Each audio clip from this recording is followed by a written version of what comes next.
Mga idol, kumusta po kayo? Samahan niyo po akong gumawa ng pandesal.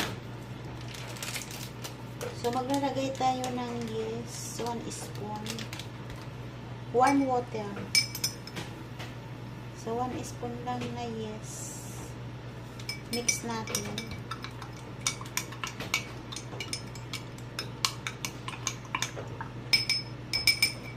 So, takpan natin. So, takpan natin siya. Lagay natin sa dulo. 2 cup na arena. All-purpose flour.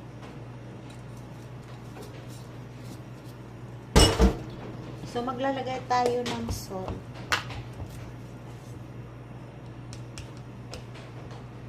One spoon.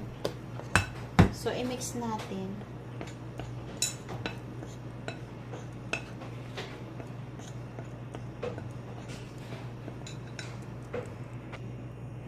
So, maglalagay ako dito ng brown sugar. 1 spoon din. So, i-mix natin.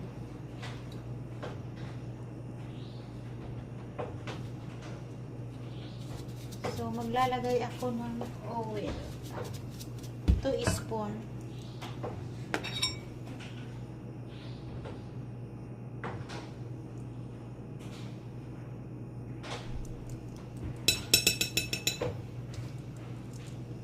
So, i-mix natin.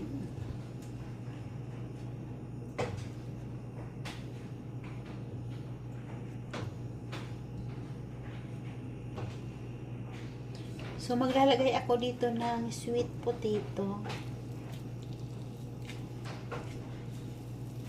So, iganon natin. So, 3 siyang sweet potato. Itatry natin kung masarap. So, i-mix lang natin siya.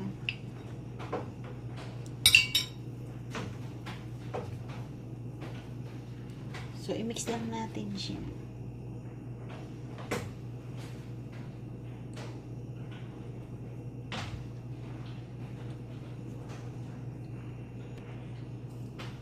So, i-mix natin yung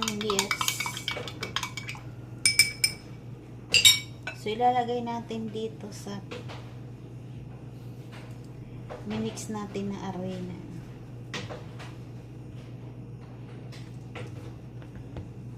So, dahan-dahan lang natin ilagay.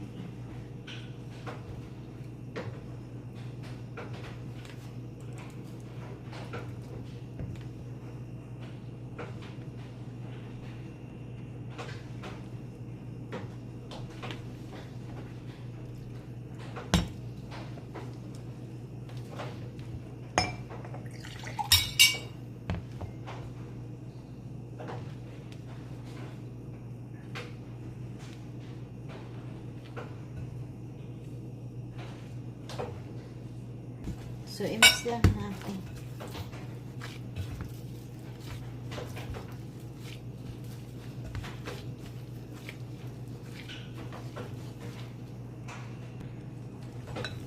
So, okay na siya. Kailangan pa na natin na i-masakan para lumambot yung ano natin, pandesal.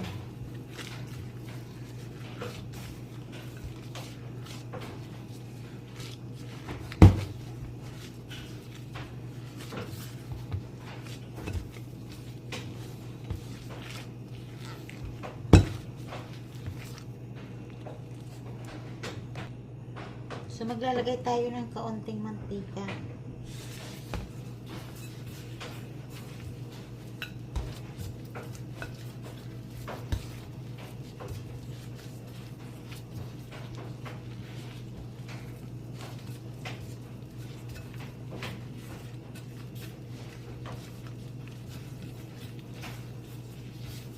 So, i-ano natin ng 30 minutes. So, i-cover natin ang plate. 30 minutes.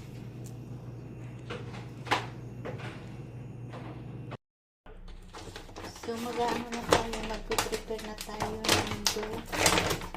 Maglalagay tayo ng kaunti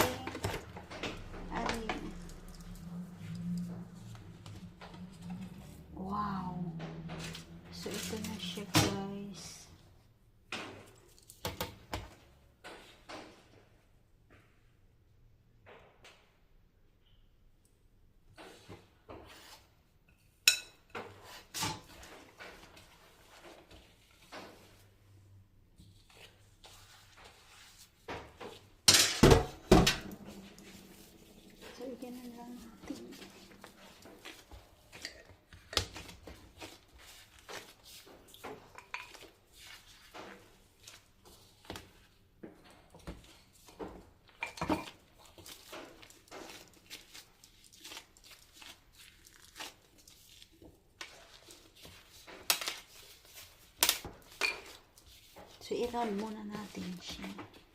So, depende sa inyo kung ano ang laki gusto nyo, ha. So, i-round muna natin.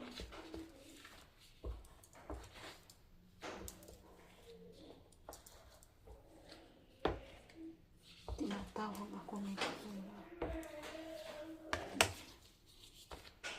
So, kailangan i-ganin natin siya.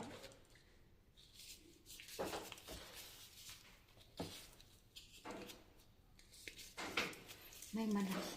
Hindi parehas yan, guys. So, may malaki na maliit.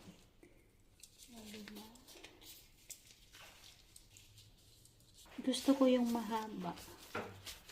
Yung ganyan siya. Ayaw ko yung bilog. Na, di ba yung pandesal na ano? Bilog. Ayaw ko. Kasi kung may ilalagay ka, mas better kung may ilalagay ka, di ba?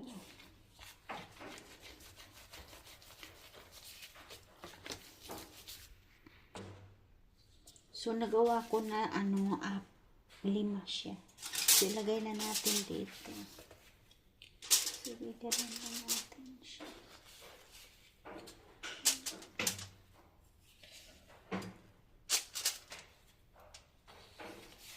Maliit lang guys ang namin, ang ubi.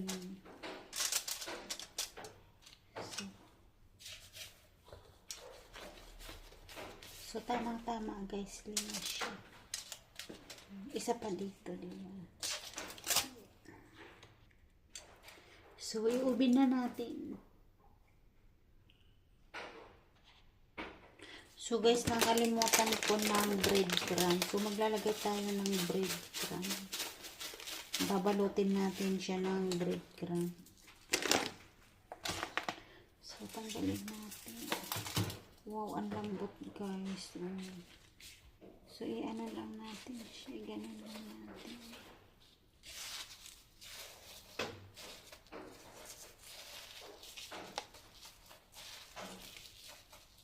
Okay. So, ganun lang siya guys. Tapos, i-ganun natin. Oh. Ganun lang siya.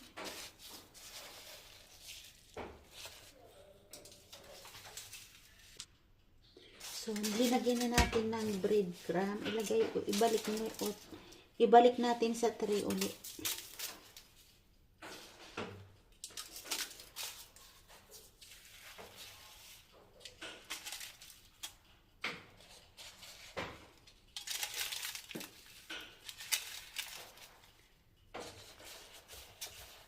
So, lang guys. So, ang laki na isa guys.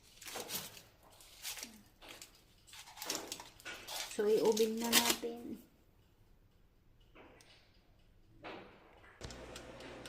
Silipin natin yung pandesal natin. So, baliktarin natin sa kabilang side naman. So, guys, ito na yung pandesal natin. Ang bango.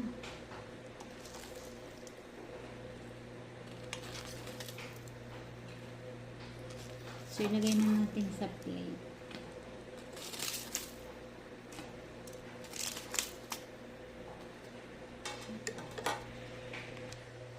So, tapos na yung ating pandesal. Nasunog guys. So, masarap yung sunog. So, ayan na siya.